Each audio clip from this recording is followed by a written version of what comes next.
I never thought I'd be the guy posting his life story on the internet. But honestly, the ending is too satisfying not to share. If you think you're being paranoid about your partner, read this. Trust your gut. My wife, let's call her Elena, thought she was a genius. She thought that because she deleted her text threads and call history every night, she was invisible. She didn't know that our shared phone plan logs every single kilobyte of data, every text sent, and every call received, right down to the second. It started about 3 months ago. You know that feeling when the air in your house just changes? Elena became distant. She started guarding her phone like it contained the nuclear launch codes. If I walked into the room while she was texting, she'd angle the screen away or lock it immediately. When I asked her about it, she called me crazy. She said, "You're being insecure, and you're suffocating me." She made me feel like I was the villain for simply asking why she was smiling at her screen at 1 a.m. That's the worst part of cheating, not the sex, but the gaslighting, making you doubt your own sanity. But I wasn't crazy. Last month, I logged into our provider's online portal. I downloaded the usage statement. There it was. One number, popping up constantly. 7 a.m., 12:30 p.m., usually her lunch break, 11 p.m., while I was asleep next to her. I ran the number through a paid background check service. It belonged to a guy named Jason. I searched for Jason on Facebook. He looked like the typical corporate climber, smug smile, expensive suit. But then I clicked on his profile picture. It wasn't just him. It was him, holding a toddler, standing next to a beautiful woman. He was married. My blood boiled. I wanted to wake Elena up and scream in her face. But I stopped myself. Screaming gives her a chance to lie. Screaming gives her a chance to delete evidence. I didn't want an argument. I wanted total destruction. I decided to play the long game. I found Jason's wife on Instagram. Her name was Sarah. She posted a lot about her family, her baking hobby, and how much she loved her hard-working husband. It broke my heart. She had no idea. I created a fake Instagram account, just in case, but I sent the message directly. "Hi Sarah, you don't know me, but I think your husband and my wife are seeing each other.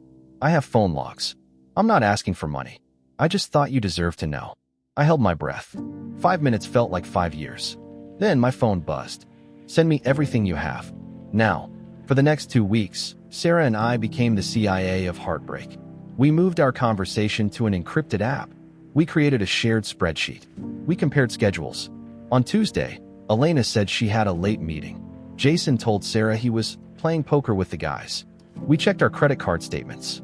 I found a charge for a dinner for two at an Italian place on the same night Sarah found a charge for a client gift that cost exactly the same amount as a hotel room nearby. We even drove past that hotel one night. And there they were. Her car parked right next to his. Sarah called me from her car, sobbing. I just listened. I told her, "Don't cry yet. Save the tears. We need to get angry." And we did. We decided we weren't just going to file for divorce quietly. We were going to make sure everyone knew exactly who they were. The perfect opportunity landed in our laps. Jason's 35th birthday party. It was being held at his house, the house Sarah paid for, by the way. His parents were flying in. His colleagues were invited. And guess who else was on the guest list? My wife. She told me she was going to a girls' night out with her college friends. Sarah confirmed that Jason had invited Elena as his work colleague. The audacity was unbelievable. The day of the party came. I packed Elena's bags while she was getting ready. I watched her put on her best dress, perfume, and makeup, all for another man. She kissed me on the cheek and said, "Don't wait up for me." "I won't," I said. She didn't notice the coldness in my voice. An hour later, I drove to Jason's house. I met the process server we had hired down the street. Sarah texted me, "Everyone is here.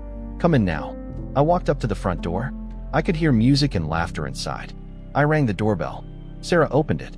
She looked stunning, but her eyes were like steel. She stepped aside and let me and the process server in. We walked into the living room. Jason was standing by the fireplace, holding a drink. Elena was standing right next to him, laughing at one of his jokes. The music stopped. The room went silent as people noticed a stranger walking in.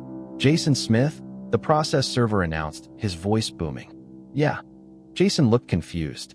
"You've been served." He slapped the envelope of divorce papers onto Jason's chest. Jason looked at Sarah. "Honey, what is this?" Before he could finish, I stepped forward. Elena saw me. Her face went from happy to horrified in a split second.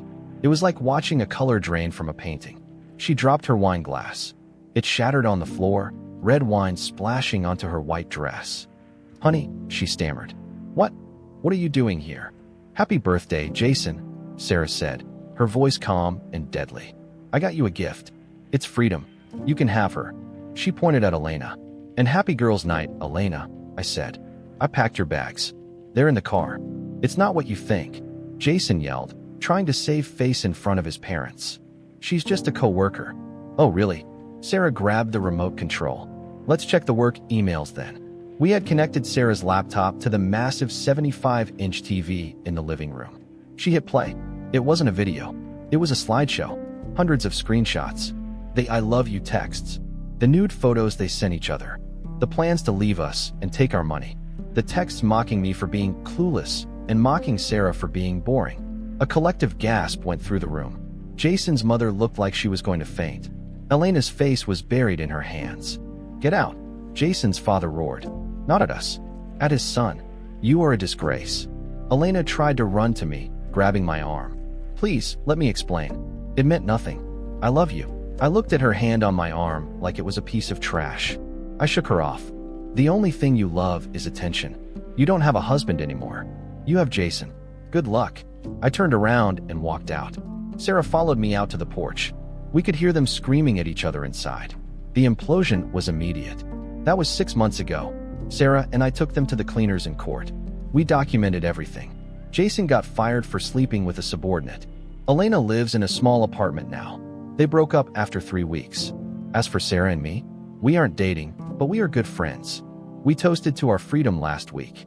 Sometimes, the best revenge is handing them exactly what they wanted and watching them realize it cost them everything they had.